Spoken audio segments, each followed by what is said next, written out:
Hello, audience. I am Monica, architect and interior designer from Vintage Earth Studio. మీరు మీ ఇంటికి interior start చేస్తున్నారా? So happy for you అండి.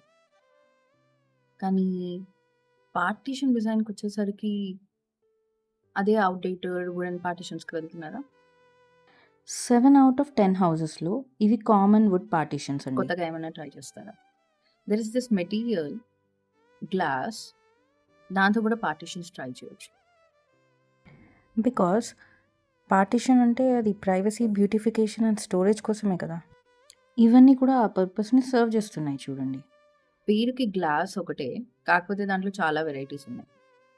Like fluted glass, frost glass, laminated mesh, glass break, tinted glass, pattern glass, stain glass, back painted glass, stone textured glass, dichroic glass. So glass partition వల్ల benefits ఏంటంటే wooden partition లాగా రూమ్ని black చేస్తున్నట్టు ఉండదు. Natural light ఉండడం వల్ల room చాలా పెద్దగా కనిపిస్తుంది అండ్ న్యాచురల్ ఎయిర్ ఫ్లో ఉంటుంది based on your partition designs. స్లీక్గా, మినిమలిస్టిక్గా ఉండడం వల్ల ఫంక్షనల్ అండ్ ఎస్థెటిక్ బెనిఫిట్స్ ఉంటాయి. నారో ప్యాసేజెస్ కాదు, స్పేషియస్ ఎంట్రీవేస్ అయితే స్టోరేజ్ని కూడా ఇంక్లూడ్ చేసుకోవచ్చు. మీకు ఈ వీడియోలో ఇన్ఫర్మేషన్ హెల్ప్ఫుల్గా అనిపించిందంటే సబ్స్క్రైబ్ చేయండి. Thank you.